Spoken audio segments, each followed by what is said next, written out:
जो मेरे इधर कमेंट सेक्शन में लिखी हुई हैं कि ये भी बताएं, ये भी बताएं, ये भी बताएं।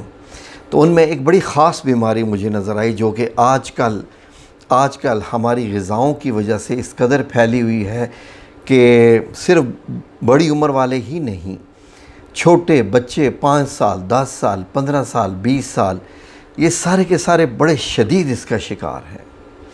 और वो नाज़रीन बीमारी है कब्ज़ की, कॉन्स्टिपेशन बहुत ज़्यादा है।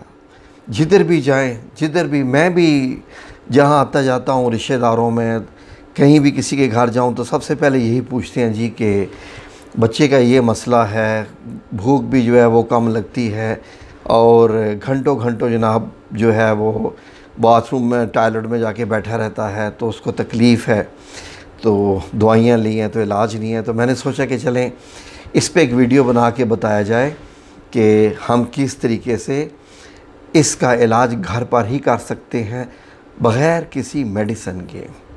नाज़रीन यकीन कीजिए कि एलोपैथिक मेडिसिन जो डॉक्टरी दवाइयाँ होती हैं ये असर करती हैं, इनसे फ़ायदे भी होते हैं, लेकिन अनफॉर्चुनेटली डॉक्टर्स जो हज़रात साहब हैं वो भी जानते हैं, या जो भी मेडिकल से ताल्लुक़ रखने वाले हैं वो जानते हैं कि एक बीमारी ठीक होती है 10 और लगती हैं। मुझे अभी तक याद है कि मुझे कई दफ़ा तकलीफ़ हुई तो जब मुझे डॉक्टर देते थे ना मेडिसिन्स, तो मैं उसकी प्रिस्क्रिप्शन जो एक बीच में से एक पर्ची निकलती है पढ़ना शुरू कर देता था। तो मैं डॉक्टर हज़रात से बहस करता था। तो मैं कहता था कि ये देखें कि जो आपने बीमारी डायग्नोज़ की है उसका तो है इसमें इलाज, लेकिन ये जो 10 और बीमारियां साथ लेके आ रही हैं जिनमें ये मेरे पैनक्रियाज पे इफ़ेक्ट करेगा, मेरे किडनीज़ पे इफ़ेक्ट करेगा, मेरे स्टमक पे सबसे पहले अफेक्ट करेगा, मेरे जो है वो सांस में भी मुझे कुछ उल्टियाँ भी लगेंगी, ये भी होगा, वो भी होगा, चक्कर भी आएंगे। तो डॉक्टर कहता था कि आपको किसने कहा है कि आप पर्ची पढ़ें? मैंने कहा क्यों? कहता है कि भाई देखो कि एलोपैथिक मेडिसिन में ऐसे ही होता है कि इसके जो साइड इफ़ेक्ट होते हैं, उन के जो साइड इफ़ेक्ट्स होते हैं आपकी बीमारी से हट के, उनके लिए भी फिर इसमें हमने मेडिसिन शामिल की होती है। मैंने कहा कि इसका मतलब है कि आपने ये किया हुआ है कि अगर मुझे ये तकलीफ़ है तो उसकी टैबलेट एक है, और उस टैबलेट से जो साइड इफ़ेक्ट पैदा होने हैं दूसरी बीमारियों के जो मेरे गुर्दों को असर करनी है, तो इसका मतलब है उन गुर्दों के लिए भी इसमें दवाई शामिल है। मैंने कहा इसीलिए आपने मुझे 1 किलो की दवाइयाँ थमा दी हैं। तो डॉक्टर हज़रात ने यहाँ तक हो गया था कि जब मुझे मेडिसिन देते थे तो क्या करते थे, क्योंकि वो मुझे समझ गए थे, वैसे तो मैं बड़ी कम मेडिसिन लेता था नाज़रीन, तो वो क्या करते थे कि पर्चे के ऊपर कोड वर्ड में लिख दिया करते थे कि इस बंदे को दवाई देते वक्त प्रिस्क्रिप्शन डिबिया में से निकाल लें। तो मैं जब गया केमिस्ट के पास, यानी फार्मेसी जिसको आप यहाँ पर पाकिस्तान में क्या कहते हैं, मेडिकल स्टोर, तो उसने क्या किया कि तमाम डिब्बियों में से प्रिस्क्रिप्शन निकालना शुरू कर दी। तो मैंने कहा यार ये क्यों निकाल रहे हो, यही तो मेरे काम की चीज़ है। कहते जी डॉक्टर साहब ने स्पेशली लिखा है कि कोई प्रिस्क्रिप्शन इसको नहीं देनी तो हम आपको नहीं दे सकते। तो मैं फिर इंटरनेट पे जाके उसके लिए पढ़ लिया करता था। तो ये नाज़रीन ऐसा होता है। अब मैं जो बात कर रहा हूँ कब्ज़ की, वो ऐसा मामला है नाज़रीन कि क्योंकि ये मैंने ज़िक्र किया पिछली बातों का कि कब्ज़ को उम्मुल अमराज़ कहते हैं। किसको कहते हैं अरबी में? फॉर एग्ज़ाम्पल अब्दुल्ला की माँ, हसन, हसन की माँ, ठीक है जी, मेरा नाम शाहिद है, शाहिद की माँ। तो नाज़रीन वेरी अनफॉर्चुनेटली कब्ज़ को उम्मुल अमराज़ कहते हैं कि ये तमाम बीमारियों की माँ है।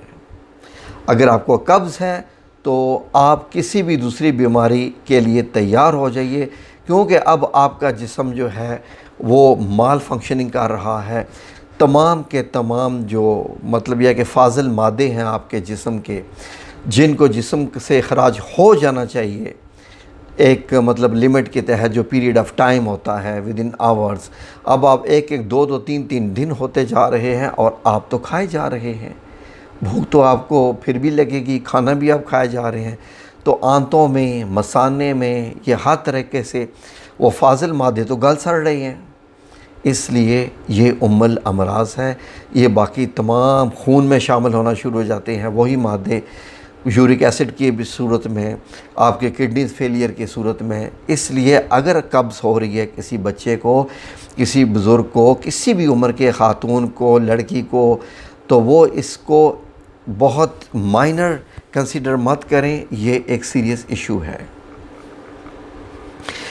अब कब्ज़ कुशा के लिए जब आप नाज़रीन दवाएं लेते हैं, मुख्तलिफ़ टैबलेट्स हैं जिनके मैं नाम नहीं ले रहा कि ये ना हो कि आप वो लेना शुरू कर दें, तो उनसे क्या होता है कि जिस्म से ज़्यादा अखराज हो जाता है और आपका स्टमक, आपकी इंटेस्टाइन्स यानी आंतें और मैदा अपसेट हो जाता है।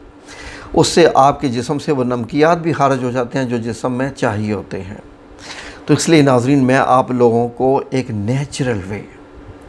नेचुरल वे बताता हूँ। आपको कहीं जाने की ज़रूरत नहीं, ना किसी मेडिकल स्टोर में, ना किसी पंसारी के पास, आपके घर में ये चीज़ें मौजूद हैं। अल्लाह रब्बुल इज़्ज़त का बड़ा एहसान है जिसने ये चीज़ें सारी की सारी पैदा की हैं। अब मैं आपको एक एक करके लिस्ट बताता हूँ, प्रायोरिटी वाइज जो कुछ आपके घर में है उससे मुस्तफ़ी हो जाइए और अपनी कब्ज़ से निजात हासिल कीजिए। नाज़रीन बहुत बुरी चीज़ है ये, बाद में ये आपकी बवासीर में भी कन्वर्ट हो सकती है, कुछ भी हो सकता है। क्या हो सकती है नाज़रीन? कब्ज़ होती क्यों है? सुनिए, आजकल हमारी इनटेक में जो लोग हम आजकल खुराक खा रहे हैं उसमें ज़्यादा मैदा शामिल है, मैदा क्या होता है नाज़रीन? मुझे याद है कि सऊदी अरेबिया में हर दूसरे बंदे को जो है ना, मिडल ईस्ट में, दुबई में काम करने वाले को कब्ज़ होती है। क्यों होती है? वो खाते हैं खुब्ज़ जो कि सफ़ेद मैदे के बने होते हैं। पाकिस्तान में भी अब ये बीमारी आ चुकी है सफ़ेद आटे की, कि बच्चे कहते हैं मामा इसके पराठे बड़े अच्छे बनते हैं, लेकिन होता क्या है कि इसमें फ़ाइबर नहीं होता। सफ़ेद आटे में फ़ाइबर ना होने की वजह से मैदा होता है ये, तो मैदा जो होता है जब हम खाते हैं तो स्टमक में ये गोला सा बन जाता है, आंतों में भी ये गोला सा बन जाता है। फ़ाइबर्स और इसमें जो ब्राउन ज़रात, छिलके ना शामिल होने की वजह से ये पेट में वो वट डालना, पेट में थोड़े से दर्द होना, और क्योंकि ये नेचुरल वे से इंटेस्टाइन में से गुज़रता हुआ रेक्टम तक नहीं पहुंचता, जिसकी वजह से ये प्रॉब्लम करता है और ये कब्ज़ करता है। इसलिए नाज़रीन मैदा से जितना आप जान छुड़ा लेंगे उतना ही आप बच जाएंगे। ये तो मैंने आपकी वजह बताई। फॉर एग्ज़ाम्पल ये ब्रेड, वाइट ब्रेड अब अगर खानी ही है तो ब्राउन ब्रेड लाइए, ठीक है। रोटी ब्राउन जो है, ब्राउन आटे वाली, वो वाली, ठीक है जी। सबसे पहले आपने करना क्या है, जिन जिन हजरात को कब्ज़ है, सबसे पहले आपने ये करना है कि रात को सोने से पहले 1 गिलास नीम गर्म दूध में 1 छोटा चाय का चम्मच जैतून के तेल का डाल के उसको मिला के पी लेना है, ठीक है जी। उसके बाद देखिए इंशाल्लाह बेज़िल्लाह द वेरी सेकंड मॉर्निंग और द अल्टरनेटिव मॉर्निंग, जो एक दिन के बाद, यानी विदिन 24 घंटे के अंदर अंदर आपकी कब्ज़ टूट जाएगी, और on a very natural way. यकीन कीजिए जिन लोगों को पेशाब सख्त आता है ना, पत्थर की तरह, बड़ी तकलीफ़ के साथ, वो भी यकीन करें कि वो उनको जो है वो ऐसा नॉर्मल, ऐसा मतलब आपको फील भी नहीं होगा। ये अल्लाह रब्बुल इज़्ज़त ने ऐसी चीज़ें बनाई हैं। वह 3 ही, इंजीर की कसम, व ज़ैतूनी व तीनी व ज़ैतूनी व तूर सीनीन व हाज़ल बलदल अमीन। ये है ज़ैतून की कसम। अभी तो मैंने आपको बताया नहीं कि ज़ैतून के फ़ायदे क्या हैं, कच्चा खाने के, पानी में डाल के पीने के, वैसे पीने के, निहार मुँह पीने के, या उसके बाद या कि दूध में डाल के मिला के। जैतून जन्नत के बागों में से, फलों में से एक फल है। प्लीज़ इसको अंडरस्टैंड कीजिए, इसको अपनी ज़िंदगी का हिस्सा बनाइए। जैतून को अरब में जब भी आप कहीं जाते हैं तो वो साथ जैतून रखते हैं प्याली में, कटे हुए जैतून ना भी हो तो जैतून की बोतल देते हैं, जैसे हमारे यहाँ देते हैं ना, ये ऊपर टमाटो केचप डालिए जी, जो भी आप खा रहे हैं, पिज़्ज़ा खा रहे हैं, ये खा रहे हैं, वहाँ पर जैतून दिया जाता है कि जैतून ऊपर ऐसे आप निचोड़ लें या एक बोतल से एक चंद कतरे ऊपर गिरा लें, तो इसलिए कि वो डाइजेशन में बहुत मदद करता है। और भी इसके बड़े फ़ायदे मैं आपको बताऊँगा। दूसरा ये आपने क्या करना है कि अगर सुबह उठ के आप गरम जो नीम गर्म पानी होता है वो भी पी लेना, सुबह उठने के बाद भी और रात को सोने से पहले भी, तो आपकी हज़ारों की बीमारियां ये आपको जो है वो ठीक कर देगा। इसके अलावा जिनको कब्ज़ है वो लोग क्या करें, सुनिए, रात को सोने से पहले 2 इंजीर खा लें। इंजीर क्या करेगी, आपकी कब्ज़ भी तोड़ देगी और आपके गुर्दे में अगर कोई तकलीफ़ है ना, उससे भी निजात दे देगी।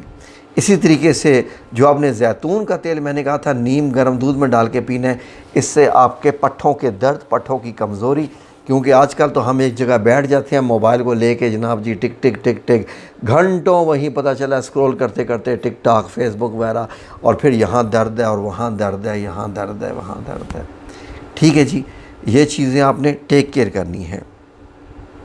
आप लोगों ने क्या करना है कि गोश्त और अंडे, जिन लोगों को शदीद कब्ज़ है वो कम कर दें, और अगर हो सके तो सना मक्की का जो पाउडर मिलता है, सना मक्की का पाउडर, वो गर्म पानी में मिला के भी आप रात को पी सकते हैं। ये सारी चीज़ें कब्ज़ को ख़त्म करने के लिए हैं। ठीक है जी, इसलिए मैंने आपको सारी चीज़ें बता दी, इनमें से जो चाहें आप करें। आप नीम गर्म दूध में एक चाय का चम्मच जैतून का तेल मिला के पी लें, 2 अंजीर रात को खा लें, सुबह निहार मुँह गर्म पानी पी लें, या सना मक्की का पानी में डाल के पी लें। लेकिन सना मक्की ज़्यादा कब्ज़ कुशा भी कर देती है, इसलिए ये 2-3 दिन से ज़्यादा सना मक्की का नहीं करना। But I would advise kindly, please, मेरी ये पर्सनल रिक्वेस्ट है आप लोगों से, अपनी सेहत का ख्याल रखिए। हर खाने में अपने घर में 1 लीटर का जो जैतून का होता है ना, ये वर्जिन ऑयल जो तेल मिलता है, ये जैतून का तेल ला के रख लीजिए, अपने खाने में 1 चम्मच डाल दीजिए, आपको सारी उम्र कब्ज़ नहीं होगी इंशाअल्लाह। अल्लाह के भरोसे पे मैं बता रहा हूँ, मेरा अल्लाह रब्बुल इज़्ज़त इंशाअल्लाह जो चीज़ मैं अल्लाह के भरोसे में बता देता हूँ, मैं अल्लाह के सुपुर्द करता हूँ चीज़। मैं नहीं हमेशा अपनी वीडियो में कहता कि ये वजीफ़ा शुरू कीजिए और वजीफ़ा ख़त्म होने से पहले आपके सामने नोटों का ब्रीफ केस पड़ा होगा, वजीफ़ा ख़त्म होने से पहले आपके मुकदमात ख़त्म हो चुके होते हैं। नहीं, नेवर। जब मेरा अल्लाह चाहता है, आपने वजीफ़ा किया, अल्लाह से दुआ की, अल्लाह रब्बुल इज़्ज़त जब चाहे कर दे। आपने हुज्जत पूरी कर दी।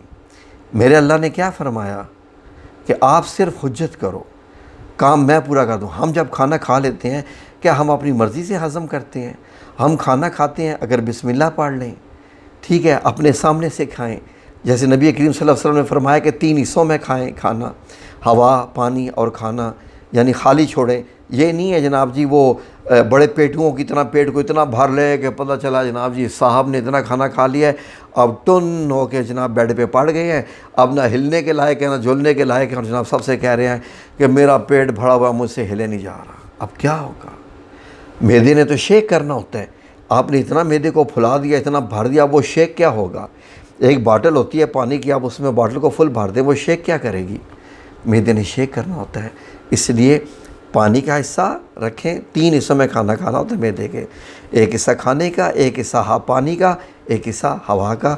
और खाना खाने के बाद आपने पानी नहीं पीना होता, पानी पहले पीना होता है। खाना खाने के बाद जो पानी पीना होता है इमीडिएटली वो कीचड़ बना देता है, कीचड़। आप अक्सर देखते हैं कि आपने खाना खाया और ऊपर आपने क्या किया कि एकदम से सॉफ़्ट ड्रिंक पी ली। सॉफ़्ट ड्रिंक का मैं किसी का नाम नहीं ले रहा, कोई भी पी ली, वाइट कलर वाली या जो ब्राउन कलर वाली जो भी पी ली आपने, उसके बाद अचानक आपको डकार होता है। क्यों? कि उसमें होता है एसिड।